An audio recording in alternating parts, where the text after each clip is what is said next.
Hello' বন্ধুসকল, কি খবৰ? আশা কৰোঁ আপোনালোক সকলো ভালে আছে। থাম্বনেইল চাই আপোনালোকে গম পালে আজি আমি আলোচনা কৰিম আছাম পুলিচ ABUB কামাণ্ডোৰ আমাৰ অৰেল ভাইভা টেষ্ট আমাৰ কি সোধে আৰু কি চাই আপোনালোকে সকলো গম পাব এই ভিডিঅ'ত। তো আমাৰ এই ভিডিঅ'ত আমাৰ মাজুলীৰ বিধায়ক মহোদয় আৰু SP ছাৰ আৰু এডিশ্যনেল SP ছাৰ এই সভাখনিত উপস্থিত থাকে।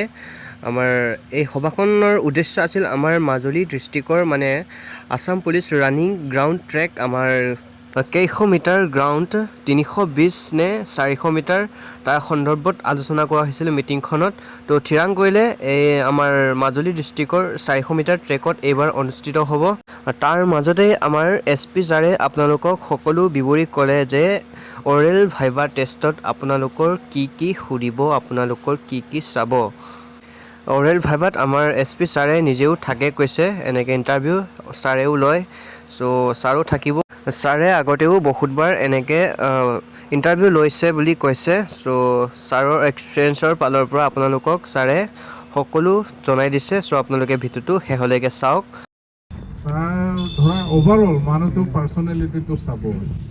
জানাটোতো ভাল, যদি বোলে চব উত্তৰ জানি আছে সেইটো এডেড, তাৰ লগতে পাৰ্চনেলিটিটো চাব। মানে কোনোবাই যদি বোলে ফাঁকি মাৰি আছে,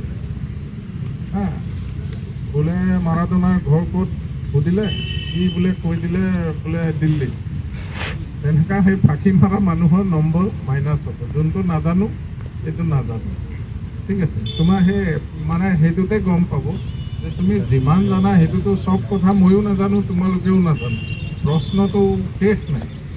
গতিকে সেইটোত যে ভাইভাত যে চবেই চব উত্তৰ দিব পাৰিব সেইটো মানে মই সোধাৰ ওপৰত কথা, মই কি সুধিম। তো সেইটোত সেই বস্তুটোৱে চাই মানুহটো কিমান সঁচা, বা সেই মানুহটোৱে মিছা কথা কয় নেকি, বা বদমাচি আছে নেকি, সেইবিলাকহে চাব। বা কোনোবাই দাদাগিৰি আছে নেকি, দাদাগিৰি হ'লেও পুলিচত চাকৰি নাপাব। পুলিচত হ'বলৈ এতিয়া ৰাইজক সেৱা কৰিবলৈহে আহিব লাগিব, নম্ৰ হ'ব লাগিব, ভাল হ'ব লাগিব, যাতে আমি মানে মানুহৰ বিপদ হ'লে সহায় কৰিব পাৰোঁ। এইটো নহয় যে বন্দুক টানি ৰীল বনাই দাদাগিৰি কৰি থাকে, সেইটো নহ'ব। ৰীল বনোৱা বহুতৰে চাকৰি যাব, ঠিক আছে। গতিকে সকলোকে বেষ্ট উইচেছ। আৰু কেনেকৈ দৌৰিব লাগে বা কেনেকৈ আমি পাৰিলে পাছত তোমালোকৰ কাৰণে এটা ৰিটেন এক্সামত ধৰা কেনেকৈ দিব লাগিব, তাতে বিশেষকৈ চবতকৈ ডাঙৰ কথা হ'ল টাইম মেনেজমেণ্ট। তুমি গোটেই প্ৰশ্ন কাকতখন পঢ়ি যে কিমানটা পাৰিবা, প্ৰথমতে এইটো নোৱাৰোঁ বোলে পিছৰটো চোৱা নাই, সেইটো হ'লেও নহ'ব। সেইটো আমি পাছত ভালকৈ বেলেগকৈ যাৰ মানে ধৰা হেৰি হয়, আমি ৰিটেনৰ কাৰণে ৰিটেনৰ সময়ত যোনে যোনে ফিজিকেল পাছ কৰে সেইটো এটা আমি ট্ৰেইনিং এটা দিয়াই দিম ইয়াতে, ঠিক আছে। আৰু কাৰোবাৰ কিবা প্ৰশ্ন কৰিবলগীয়া আছে যদি মোক সুধিব পাৰে, এইটো অ'পেন ছেশ্যন হয়। কাৰোবাৰ কিবা কুৱেৰিজ থাকিলে সুধিব পাৰে।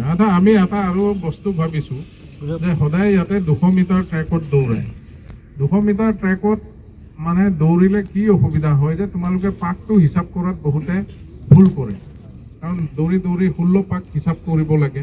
সেইটোত আমি বহুতৰ আগত দেখিছোঁ যে 200 মিটাৰত পাকটো ভুল কৰি বহুত দৌৰিব পৰা মানুহো ফেইল কৰি যায়। আৰু 200 মিটাৰত গোল ঘূৰি থাকিব লাগেতো, এই ৰছীৰ বাহিৰত গৈ থকা মানে তোমাৰ সময় বেছি লাগি থাকে।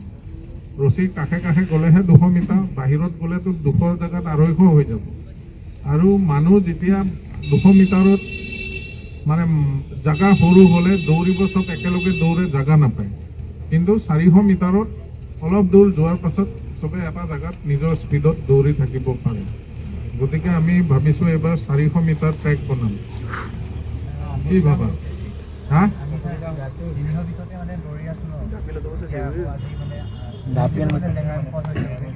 আমি মানে মই কিয় কৈছোঁ, মই বহুত বছৰ পৰীক্ষা পাতিছোঁ। তোমালোকে য'ত 400 মিটাৰ হয় তাতে মানুহে নম্বৰ বেছি পায়।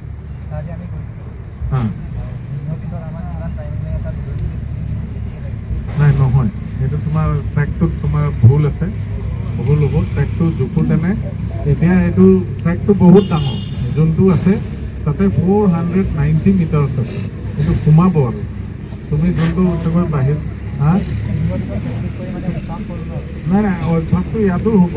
মই তোমালোকৰ ভালৰ কাৰণে কৰিছোঁ, যাতে নম্বৰ তোমালোকৰ পায়। তোমালোকে লাগে তাতো গৈ আমি ট্ৰেকটো এতিয়া জোখমাখ কৰি যদি আমাৰ MLA চাহাবে অলপ সহায় কৰি বাঁহ চাহ মাৰি ৰছী মাৰি ট্ৰেকটো বনাই দিয়ে তাতে প্ৰেক্টিচ কৰিলে বা সদায় নালাগে বোলে সপ্তাহত এদিন গৈ তাতে নিজৰ কিমান সময় লাগে দৌৰোতেনে পূৰা এনাৰ্জি লৈ সেইটো এবাৰ চাই থাকিব।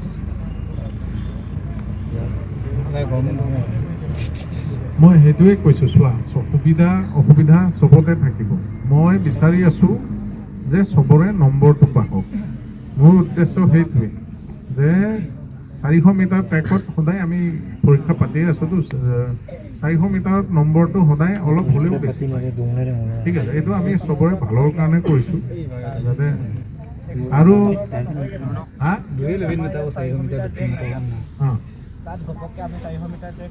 সেইকাৰণে প্ৰেক্টিচ কৰিবা আৰু 400 কম লাগিব নহয় শুনা, তোমালোকৰ এইটো মনত অলপ ডাউট থাকিব পাৰে কিন্তু আমি পৰীক্ষা পাতি আছোঁতো, তুমি ধৰা ইয়াতে দৌৰি আছা কাৰণে ইয়াতে হেবিট হৈ গৈছে, কিন্তু 400 মিটাৰত যেতিয়া দৌৰিবা নহয় তুমি ট্ৰেকটোৰ কাষে কাষে দৌৰিব পাৰিবা আৰু 200 মিটাৰত জল্দি পাকটো হয় ন, ইটোৱে সিটো 400 মিটাৰত অলপ মানে সহলকৈ দৌৰিব পাৰে।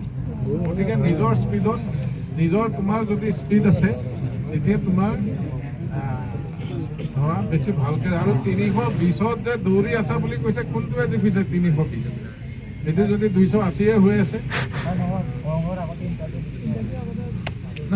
নাই সেইটোতো তোমাৰ এতিয়া দৌৰা লাইনটোহে আছে দৌৰি হয়নে নাই? সেইটোৱে কৈছোঁ, সেইটোত তোমাৰ যে একজেক্ট আছে সেইটো ক'ব নোৱাৰোঁ। আমিও এতিয়া গোটেই স্পৰ্টছৰ মানুহ লৈ আমি সেইটো জুখিম, সেইটো পূৰা 400 মানে 400ই ওলাম। গতিকে সেইটোত প্ৰেক্টিচ কৰিলেহে তোমালোকৰ টাইমিংটো গম পাবা। আগতে